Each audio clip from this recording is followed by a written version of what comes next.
Glória a Deus. Deus é fiel demais. Amém? Queridos, muito especial. Culto na presença do Senhor é extraordinário. Nós podemos experimentar coisas extraordinárias. Deus tem feito grandes coisas em nosso meio. E nessa noite eu queria conversar um pouco com vocês. Nós vamos compartilhar um pouquinho a palavra do Senhor, um pouco mais, né? Muita coisa já foi compartilhada.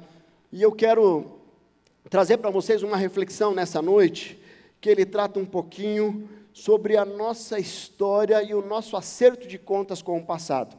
Eu coloquei como tema da mensagem de hoje, acertando as contas com o passado. Você tem contas para acertar com o seu passado? Faça um exercício aí, volte lá. Então nós temos lá, você nasceu, hoje nós apresentamos a Rafaela, né? Todos nós nascemos assim, né? Quem aqui já nasceu com dente? Tem alguém que nasceu com dente aqui? Uau! É inédito. Olha aí, ó, caí do cavalo, né? Como dizia lá no interior, né? Achei que não ia ter ninguém. Olha aí, né? Mas já nasceu falando também? Não, andando também não. E nós temos fases da vida. Então nós nascemos totalmente dependentes. Nós experimentamos ali os primeiros 6 meses, só um mamazinho ali, tal, daí depois começa a papinha, e aí vai lá para a sua criança, quem lembra aqui, 3, 4, 5 anos? É difícil, né? Olha, tem alguém que lembra? Também, mas a senhora é especial, hein? Já nasceu com dente e lembra o que aconteceu há 3, 4 anos atrás. Quantos anos a senhora tem hoje? 73. A senhora lembra o que aconteceu há 70 anos atrás? Uau! É sobrenatural. Mas assim, daí nós vamos ali. Aí tem a adolescência. Eu começo a me lembrar ali da adolescência. Eu lembro algumas coisas ali. Eu lembro lá em Cascavel, jogava caçador, tal. Brincava, jogava betes. Quem jogou betes aqui? Olha aí, o tanto de gente, tudo do interior, tudo pé vermelho. Betes, caçador. Mas sabe, e aí nós vamos crescendo. E aí nós nos tornamos adolescentes, começa as primeiras experiências, e aí nós temos as primeiras decepções amorosas na adolescência. Quem aqui já foi apaixonado por professora de matemática, professor de português, professor? E aí começa ali, e aí vem a juventude, e daí da juventude vem ali a vida adulta. Aí muitos casam, se divorciam, outros casam, têm filhos, têm netos, e muitas coisas começam a acontecer. Sabe, e essa história que nós olhamos e vemos, ela está caminhando, e nós estamos no meio dessa história. Às vezes, o que acontece? Nós pegamos e a história vai deixando algumas marcas. Se essas marcas, elas ficam, e elas continuam caminhando conosco, e nós nunca vamos e acertamos essas marcas do passado, essas contas do passado, nós caminhamos pela vida sendo totalmente influenciado ou dominado por essas marcas, né? Então, todas as nossas decisões, ela têm consequências, e decisões do passado têm consequências, e hoje nós podemos continuar caminhando com essas marcas, ou decidir acertar essas contas do passado, para que daqui para frente as consequências sejam diferentes. Nessa noite, quando você decidiu estar aqui, essa decisão teve consequências. Porque se você estivesse em casa, assistindo, não sei o que passa esse horário, teria consequências. Tem alguma pendência do seu passado que não foi resolvido ainda? Nesse exercício que você fez, de repente Deus destacou alguma coisa. De repente uma mágoa, ressentimento, uma dívida com alguém, um adultério, mentiras guardadas a 7 chaves. Qual as marcas do seu passado que tem impedido você de crescer diante de Deus, de avançar na sua caminhada cristã, de avançar na sua caminhada, na sua vida familiar, na sua vida profissional? Quais as marcas? Quando nós deixamos o passado nos escravizar, nós perdemos muito das bênçãos de Deus em nossas vidas. Muitas vezes nós precisamos olhar para trás e decidir acertar essas contas, Porque enquanto isso não acontecer, nós continuamos sendo influenciados por situações que não voltam atrás. Sabe aquela experiência que você teve lá? Não volta atrás. Puxa, te magoaram, te machucaram. Não adianta você guardar mágoa e ressentimento. Não vai voltar atrás. Vai continuar lá. Não tem como. Tem muitas pessoas que abandonaram os sonhos por algumas marcas. Quais os sonhos de Deus foram interrompidos por alguma experiência que você teve? Esses dias atrás, o meu filho, teve um evento lá no estádio Couto Pereira, onde eles ganharam um campeonato lá e eles iam fazer um desfile com aquela taça lá no intervalo do jogo do Curitiba com o Santos. E aí caiu um pé d'água mesmo. Aí eu fui lá com ele, nós assistimos o jogo, ele foi lá, desfilou, e no final, nós estávamos saindo, daí tinha um rapaz de segurança ali. Aí estava chovendo muito, eu fiquei ali, aí como, já que eu não estou fazendo nada, eu vou tentar evangelizar, né? Eu vou tentar puxar papo, né? Eu cheguei aí, tá? Ele falou assim, um dia eu já estive jogando aí, ó. Eu falei, é mesmo, rapaz? É. Estive jogando aí, joguei até os 18 anos. Eu era da base do Curitiba, tal. Mas aí, o que aconteceu? Desisti. Não ia dar certo mesmo. E eu olhei naquele rapaz que estava ali como segurança, vestidinho de amarelo ali na saída do estádio, olhando aqueles meninos desfilando no intervalo, olhando aquele jogador jogando, e ele era novo, não tinha mais do que 22, 23 anos. Ele já tinha sepultado um sonho, porque possivelmente houve algum evento na caminhada dele que fez com que ele desistisse. Possivelmente algum técnico chegou para ele e falou assim, olha, você não tem jeito não, você chegou aqui até 18 anos, mas você não vai dar jogador de futebol não. Possivelmente, eu não precisei nem conversar muito com ele para já ter essa sacada, porque alguns eventos têm a capacidade de travar os nossos sonhos. Quais os sonhos você interrompeu? Quais os sonhos de Deus para a sua vida você interrompeu por algum evento do seu passado? E enquanto eu não acertar as contas com o passado, eu continuo preso. Nessa noite nós vamos rever a história de um homem que muito conhecido, e possivelmente você já conheceu essa história, tem uma música que fala sobre ele, possivelmente você já ouviu alguma mensagem sobre ele, mas eu quero olhar hoje sobre a perspectiva de acertando as contas com o passado. E o nome desse rapaz baixinho, quem que era o baixinho? Quem?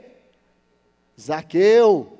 Zaqueu, abre lá sua Bíblia, lá em Lucas 19, né, nós vamos ver um pouquinho essa história de Zaqueu novamente. Eu quero trazer alguns destaques aqui, que falam um pouquinho de como Zaqueu, ele conseguiu acertar as contas com o passado, e ele nos deixa alguns ensinamentos aqui, e eu quero trazer esses desafios para você. De repente você chegou essa noite aqui, e você está marcado com algum evento, alguma experiência do passado, e você precisa hoje tomar uma decisão de intencionalmente acertar as contas com o seu passado, porque o passado não volta. Agora você está vivendo o presente, e Deus tem um futuro extraordinário para você, independente das provações que você esteja passando. Vamos abrir lá em Lucas 19, nós vamos ler do versículo 1 ao 10. Se você está sem Bíblia aí, encosta na pessoa do seu lado, abra o seu celular, faça alguma coisa para ter acesso ao texto. Esse texto é muito especial, uma historinha curta e que traz muitas verdades eternas aqui. Então vamos lá. Jesus entrou em Jericó e atravessava a cidade. Havia ali um homem rico chamado Zaqueu, chefe dos publicanos. Ele queria ver quem era Jesus, mas sendo de pequena estatura, não conseguia, por causa da multidão. Assim correu adiante e subiu numa figueira brava para vê-lo, pois Jesus ia passar por ali. Quando Jesus chegou àquele lugar, olhou para cima e lhe disse: Zaqueu, desça depressa, eu quero ficar em sua casa hoje. Então ele desceu rapidamente e o recebeu com alegria. Todo o povo viu isso e começou a se queixar. ele se hospedou na casa de um pecador. Mas Zaqueu levantou-se e disse ao Senhor: olha, Senhor, estou dando a metade dos meus bens aos pobres, e se de alguém extorquir alguma coisa, devolverei 4 vezes mais. Jesus lhe disse: hoje houve salvação nesta casa, porque este homem também é filho de Abraão, pois o Filho do Homem veio buscar e salvar o que estava perdido. Amém? Olha a história desse homem. Quem que era esse homem? Esse homem é um cara rico, um homem rico, chefe dos publicanos. Quem eram os publicanos da época ali? Eram os cobradores de impostos. Então é como se ele fosse o chefe da Receita Federal, ou o chefe do Ministério da Fazenda. Ele era um homem que tinha poder, ele tinha dinheiro, né? Só que ele era fiscal, ele era o chefe de alguns fiscais ali, e pelo que a palavra descreve, ele era corrupto.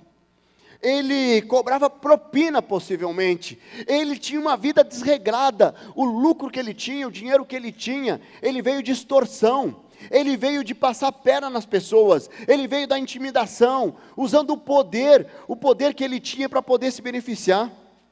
Se hoje nós fôssemos fazer uma avaliação, quem seria hoje os publicanos? Quem seria Zaqueu hoje? Será que os publicanos seria ali o Congresso Nacional? Imagine, Zaqueu, será que seria ali Renan Calheiros, José Sarney, Rodrigo Maia? Mas Zaqueu naquela época, era como os políticos de hoje, ele estava desacreditado, queridos. Sabe, e o povo olhava para ele e falava assim, é impossível. Estava totalmente desacreditado. Você já imaginou, como se fosse hoje, imaginou o Lula louvando a Deus no teu lado? Ó Jesus amado. Amém, hein? Já pensou de repente, a Dilma Rousseff dando aula na salinha? Ou sendo conselheira do MED, dos jovens aqui? Amém. Né? O Gedel Vieira, professor de escola bíblica. Sabe, Eduardo Cunha, certo? Ele ia passar a bandeja dos dízimos e ofertas. Queridos, você imagina, era mais ou menos o mesmo cenário. Quando o povo olhava para Zaqueu, era inimaginável que aquele homem poderia ter condições de ser restaurado. Era impossível olhar isso, era difícil de imaginar, né? Mas só que aquele povo ali, o que ele fez? Ele já julgou, porque quando Jesus convidou ele, veja no versículo 7, ele vai ali, ó, todo o povo viu isso e começou a se queixar. Ele se hospedou na casa de um pecador. Como as pessoas são fáceis para julgar, né? Você julga as pessoas com facilidade? Como é que você tem olhado para as pessoas que têm caminhado contigo, têm feito algo que te desagrada? Queridos, às vezes nós esquecemos que quando estamos apontando o dedo para alguém, tem 3 apontando para nós e 1 para cima. Eu estou apontando aqui, só que eu tenho que olhar para mim. Esse povo aqui já estava julgando, já estava condenando Zaqueu, falando assim, esse homem não é digno de receber Jesus na casa dele. Ele é um pecador, ele é um cara corrupto, ele é um cara que não tem condições. E o povo ali cruel, mas só que toda essa crueldade do povo demonstra ainda mais como era o caráter de Zaqueu. Porque pelo que a palavra diz ali, se o povo se escandalizou, Zaqueu deveria ser um traste mesmo. Ele deveria ser um Eduardo Cunha, a 8ª potência. Sabe? Então, quando ele era um homem que estava ali, sendo discriminado por aquele povo, só que ele era um homem rico. Imagine, Zaqueu, eu quero ir para Disney. E ele ia lá e comprava passagem e ia, porque ele tinha muito dinheiro. Não, então agora eu vou almoçar e vou jantar lá no... Eu não conheço restaurantes caros aqui, mas lá em Brasília tinha um restaurante chamado, tem acho que ainda, Porcão, que os deputados iam lá, mas era muito caro, era 80, 90, 100 reais por pessoa, e aí, então, Zaqueu, ele poderia almoçar só no Porcão, sabe, e ele poderia, agora eu quero um carro zero, ia lá e chegava lá na concessionária, Mercedes-Benz, qual que é o top que chegou, e o lançamento daqui, ele tinha tudo isso. Só que o que faltava na vida dele? Faltava preencher o vazio do coração. Porque ninguém vai buscar se eu não estou sentindo falta. Quando o Zaqueu vai em direção de Jesus, ele está buscando algo que ele não tinha, que era um amor verdadeiro, que era um amor que transforma a vida, que era um amor que preenche o vazio do coração.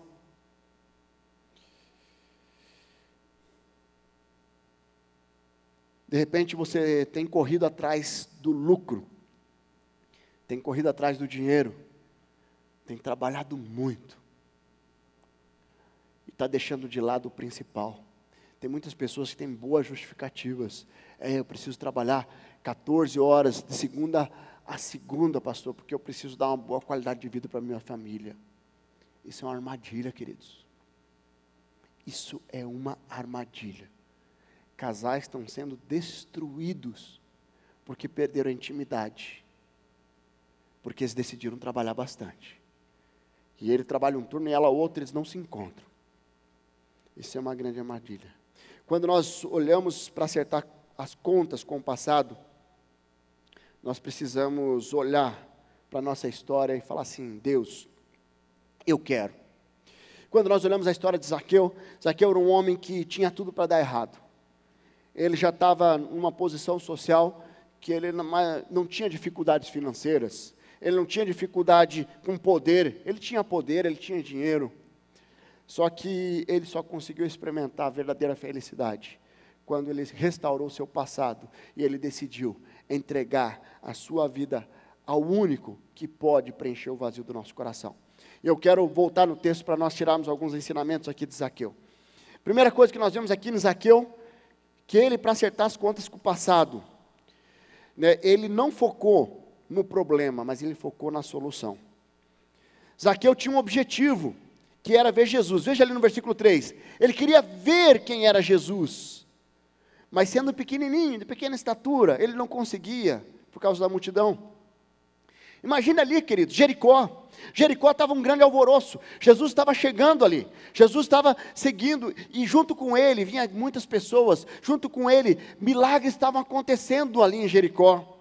Jesus tinha acabado de curar um mendigo cego, Jesus estava entrando em Jericó em um grande evento, um grande impacto.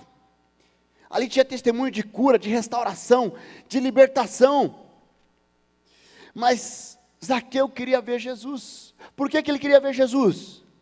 Porque ele estava buscando o que preenchesse o vazio do seu coração. Agora imagine ali uma grande multidão, todo mundo querendo chegar próximo de Jesus, todo mundo querendo caminhar com Jesus. Ele pequenininho, aquela multidão, ele tinha um grande problema. Como é que eu vou chegar lá? Como é que eu vou chegar até Jesus? Eu não consigo passar aqui, eu sou pequeno. Mas ele, ao olhar para aquela dificuldade, ele não ficou ali lamentando, realmente eu não vou conseguir. Não, ele não ficou preso ao problema. Ele foi direto para a solução. Qual que é a solução? Puxa, se eu for lá na frente, subir naquela árvore, puxa, ali eu vou conseguir chegar, ele vai passar por ali. Ele já foi direto na solução. Zaqueu tinha um problema diante dele, mas ele tinha um objetivo, com dificuldades enormes, mas a atitude foi buscar a solução. Veja ali no versículo 4, ele vai falar assim, assim correu adiante, subiu na figueira brava para vê-lo, pois Jesus ia passar ali. Então ele encontra uma árvore, ele nem pensou, ele já subiu lá, já achou a solução. Para restaurar o seu passado, para acertar as contas com o seu passado, você está preso ao problema ou você tem focado na solução? Eu tenho esse relacionamento para restaurar, mas eu não vou conseguir porque essa pessoa não vai me entender, porque ela não vai aceitar o meu perdão, porque ela não vai aceitar eu pedir perdão, e eu estou preso ao problema ou eu estou focado na solução? Puxa, eu estou sem emprego agora, realmente, é muito difícil, é complicado.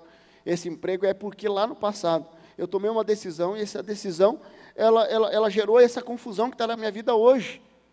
Mas eu fico preso à confusão. Eu tomei uma decisão equivocada, eu fui demitido lá atrás, e eu fiz isso, e isso gerou um problema para mim.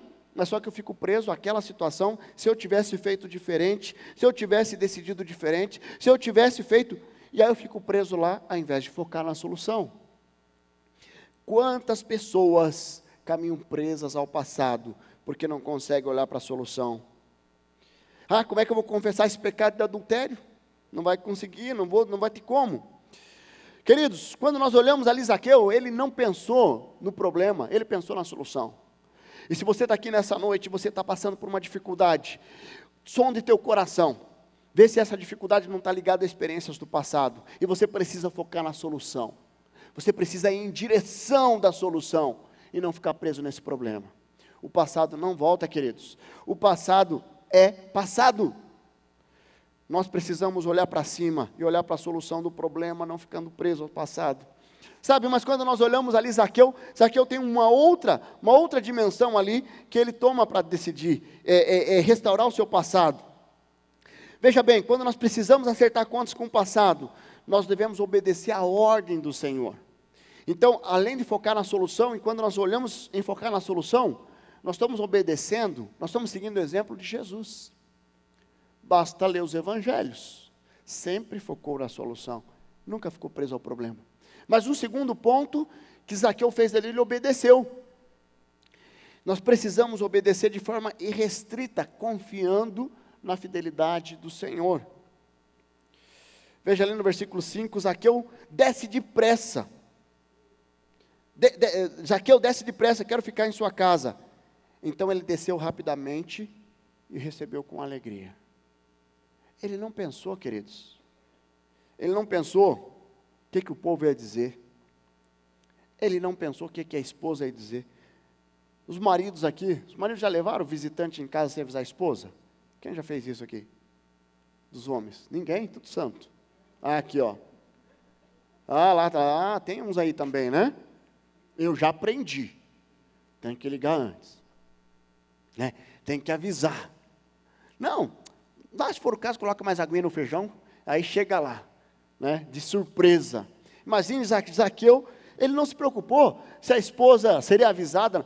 Queridos, não tinha WhatsApp, não tinha telefone. Zaqueu não estava preocupado.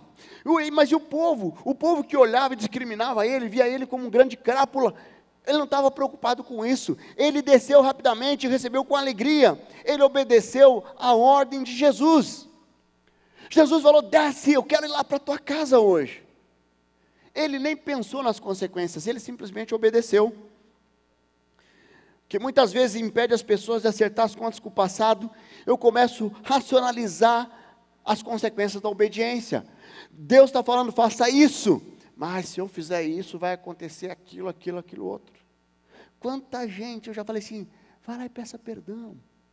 Se humilhe não para a pessoa, se humilhe para a poderosa mão de Deus, para que Ele exalte você no tempo devido, como diz lá em 1 Pedro 5. Sabe, as pessoas, não, mas se eu for lá, não vai dar certo. Certo? De repente, eu estou sendo conduzido a fazer algo no meu trabalho que eu não quero fazer, porque é errado, porque é ilegal. Mas se eu falar que eu não vou fazer, eu vou ser demitido. E eu, ao invés de confiar no Senhor, eu vou acumulando experiências negativas que me escravizam. Obediência, queridos, não pode estar condicionada à circunstância. Se você só obedece a Deus quando é conveniente, quando as circunstâncias estão favoráveis, lamento informar, isso não é seguir a Deus incondicionalmente. Aí você não entende por que as consequências não vêm como você está esperando. Porque na verdade eu tomo uma decisão e eu tento achar um amparo na Bíblia para seguir essa decisão. Obediência a Deus é não relativizar essa palavra, é viver o que está aqui, independente das consequências. Porque se você tiver uma consequência imediata, após uma decisão obediente, você vai ter bênçãos imediatas a longo prazo, que vai ser muito maior do que essa experiência imediata. Você tem pensado para obedecer ao Senhor? Eu acho que eu já compartilhei aqui uma uma situação que eu tive que eu estava negociando um contrato muito grande em São Paulo, e aonde eles receberam uma notificação e o empresário queria que eu fosse negociar com o fiscal lá da Prefeitura de São Paulo, negociar uma propina. E era um contrato que ia impactar muito a folha de pagamento naquela situação, naquela circunstância. Eu tinha um corpo de advogados, eu assessorava uma empresa que se uniu a outra, se tornou uma grande empresa, e tinha 2 escritórios ali competindo para atender todo o grupo. E aí eles chegaram, e eu mandei minha proposta financeira, um dos vice-presidentes, que era meu amigo, me ligou e falou assim: olha, aumenta um pouco o teu valor, está muito baixo, vai dar muita diferença, aumenta, está tudo favorável, devemos fechar com você, eu conheço o teu trabalho, você me atende já há mais de 10 anos. Eu falei, tá bom, eu peguei, aumentei, e agora está bom, beleza, o valor está legal, então agora é só esperar o tempo, né? E nesse meio tempo foi um fiscal lá e autuou a empresa. Aí eles vieram e pediram para mim ir lá negociar com o fiscal. Aí ele já me conhecia. Eu falei, você sabe que eu não faço isso? Ele falou, não, mas vai lá só ouvir o que ele tem a dizer. Se eu só ouvir o que ele tem a dizer, eu vou lá. Eu fui 3 vezes para São Paulo para conseguir falar com um camarada. Primeira vez eu cheguei na prefeitura, ele não está aqui, daí ligaram para ele estava na casa dele. Você pode passar aqui na minha casa? Eu falei, como assim? Não, que eu estou meio mal, estou meio doente. Aí eu falei, não tem como. Daí foi a segunda vez, ele queria marcar num shopping. Eu falei, não tem como. A terceira vez ele me recebeu na prefeitura. Daí chegou lá, olha, sim e tal, é mais ou menos assim, e colocou lá a proposta dele. Isso aí faz alguns anos já. E aí eu falei, tá bom. E me ofereceu até um percentual para mim. Falei, louco, tá bom. E aí eu peguei, saí de lá, já liguei para o empresário, falei, olha, sabe que eu não faço isso? Não é comum, não faço, não tem como. Daí falou, não, tá bom. Daí daquele um tempo ele marcou só para mim ir lá, passar o contato para outro advogado. Passei, o outro advogado entregou um cartãozinho, foi embora. Falou, amanhã 9 horas no escritório, tá bom. Não sei o que fizeram. Mas eu saí de lá, e já fui na empresa, falei, pode falar o que você tem para falar? Ele falou, não, pode falar. Porque o outro advogado tem uma dívida com o presidente, daí não sei o quê. Deu uma desculpa. Eu falei, tá bom. Eu não troco a bênção de Deus por um prato de lentilha. Queridos, ali eu tinha uma decisão. Ou eu obedecia a Deus, e teria um grande impacto financeiro no meu escritório, podendo gerar demissão. Ou eu dava uma racionalizada. Não é tão ruim assim. Não sou eu que estou pagando propina, é a empresa. Eu poderia racionalizar. Mas eu decidi obedecer. E eu saí da empresa, peguei um táxi, fui para o aeroporto. A hora que eu chego no aeroporto, eu recebo uma ligação de uma empresa em Maceió. Uma empresa que tinha rescindido com o advogado de lá, e tinha me pedido uma proposta financeira. Eu passei uma proposta dobro do valor que ela pagava para o advogado lá, e eles fecharam o contrato comigo. Em menos de 30 dias depois, eu fechei um contrato também com um sindicato aqui.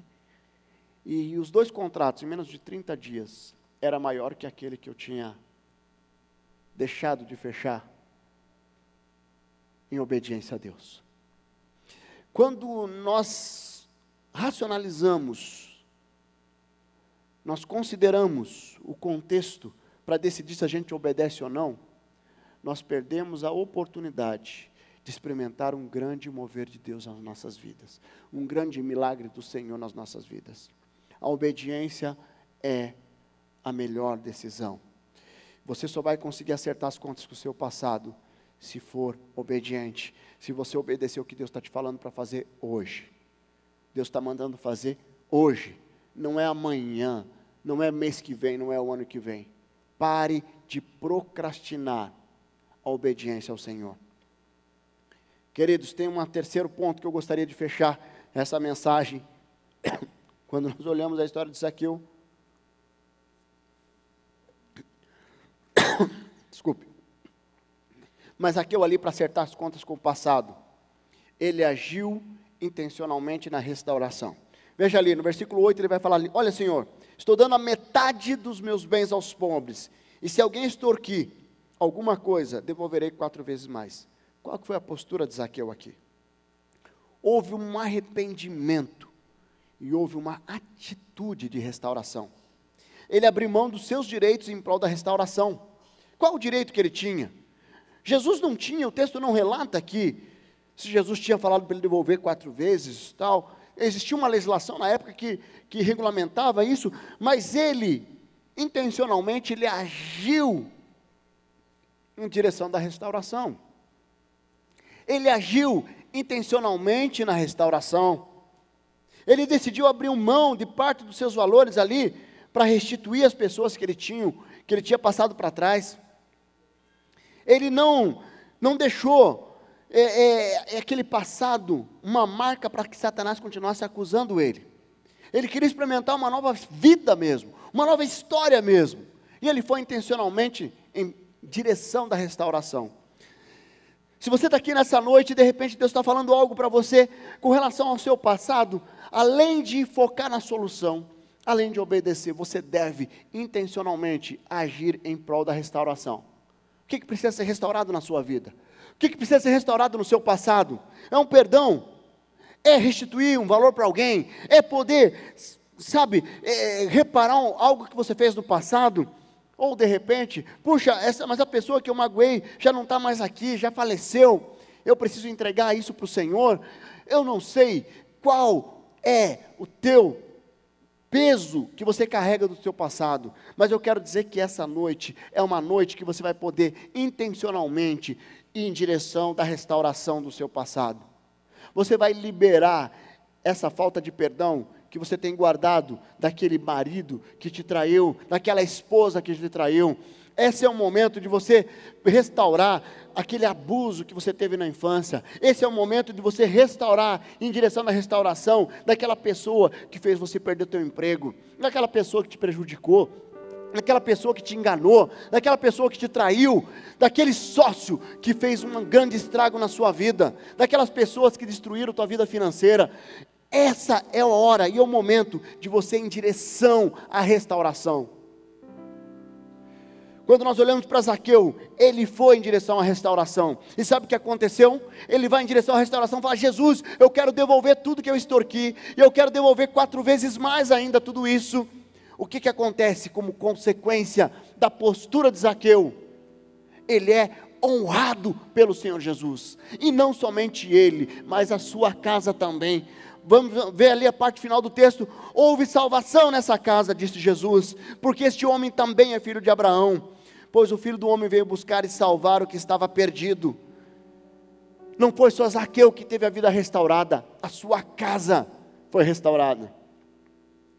Queridos, quando você vai em direção a acertar o seu passado, acertar essas falta de perdão, essas mágoas, esse ressentimento, essa marca que tem carregado na sua vida, não é somente você que é restaurado, a sua família, as pessoas que estão ao seu redor, essa pessoa que se relacionou contigo e te magoou, ela também é restaurada, porque Deus age num contexto total e global. Deus, ele age individualmente, mas Ele transforma a partir de uma vida.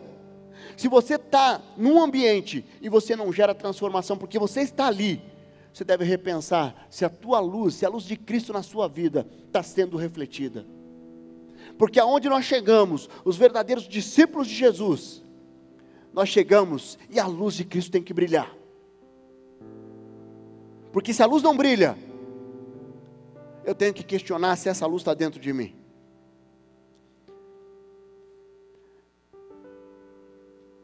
Quais os medos que têm impedido você de acertar suas contas com o passado? Queridos, mexer com o passado dói. Eu atendo muita gente. Que tem algumas pessoas que caminham comigo, já têm caminhado comigo há algum tempo. Sabe que a primeira coisa que eu vou fazer, eu quero olhar para o passado. Eu quero olhar o que tem de marcas aí para a gente poder mexer, para poder trazer na superfície para que Deus possa restaurar. Essa é uma prática que eu tenho, uma prática pastoral, porque as pessoas vêm muito marcadas com experiências do passado. E mexer no passado dói. Tem gente que fala assim: pastor, não mexe não, não mexe não. E acha que já está cicatrizado, mas na verdade está só debaixo do tapete. Está cicatrizado nada. Nós precisamos olhar para o passado e intencionalmente decidir experimentar a restauração. Quais os medos você vai ter que deixar de lado para poder restaurar o seu passado. Pode ficar de pé? Queridos, feche seus olhos aí. Eu não sei o que Deus falou no teu coração nessa noite, mas talvez tenha algo do teu passado que você precisa tomar uma decisão hoje, de ir em direção a essa restauração.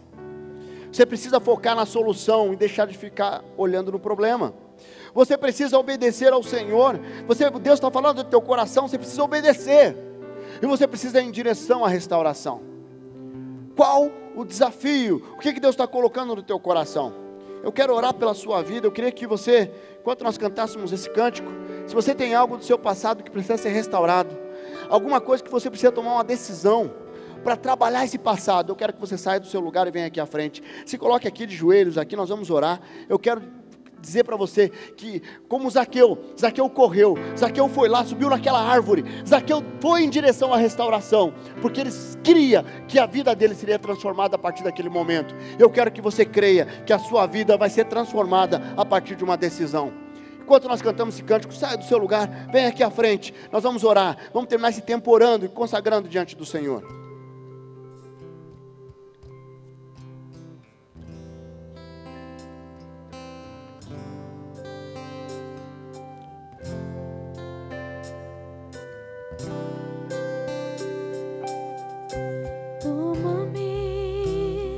Rendido estou aos pés da cruz, me encontrei, o que tenho te entrego, ó Deus.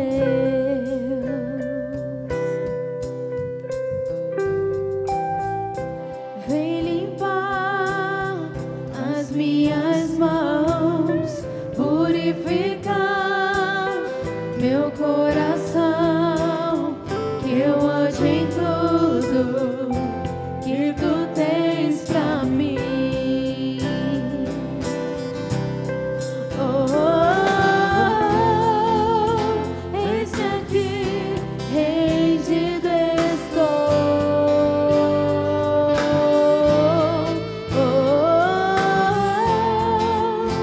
Eu sou teu e tu és meu, Jesus. Deus está falando no teu coração. Tem vários irmãos aqui à frente. Vem aqui, se une a esses irmãos e passo de fé para a restauração. Meus momentos e os dias meus, meu respirar e o meu viver, que sejam todos pra ti, ó Deus.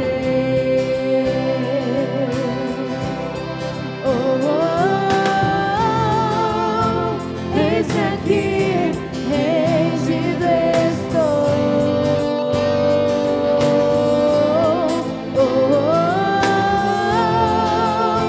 Eu sou teu e tu és meu.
Feche seus olhos, vamos orar. Deus amado, louvado seja o nome do Senhor. Louvado seja Deus, porque o sangue do Senhor, quando derramou naquela cruz, nos trouxe salvação eterna, nos trouxe liberdade, nos trouxe uma nova vida, uma nova história. Sabemos que a estratégia de Satanás é nos prender ao passado, fazermos presos a marcas do passado. Eu quero aqui, Deus, me unir a esses irmãos que estão à frente, irmãos que deram um passo de fé nessa noite, dizendo: eu quero restaurar o meu passado. Abençoa e confirma no coração deles essa decisão, Senhor, uma decisão de ir em direção ao Senhor, em direção à restauração, de obedecer ao Senhor, de realmente experimentar grandes coisas na presença do Senhor. Deus, louvado seja o nome do Senhor. Abençoa-as, ó Deus, que a graça, o amor, a misericórdia do Senhor esteja sobre as suas vidas. Abençoa, Senhor, prepara momentos, oportunidades, situações, para que esses passados sejam restaurados para a honra e glória do Senhor, que eles possam olhar para frente, esse futuro lindo que só tem para cada um deles, e possam experimentar plenitude na presença do Senhor, como Zaqueu, Deus, nós possamos caminhar livres, libertos, salvos para a honra e glória do Senhor. Abençoa, Deus, em nome de Jesus, amém, amém. Que Deus abençoe, queridos, que Deus abençoe. Pode voltar para o seu lugar. Glória a Deus.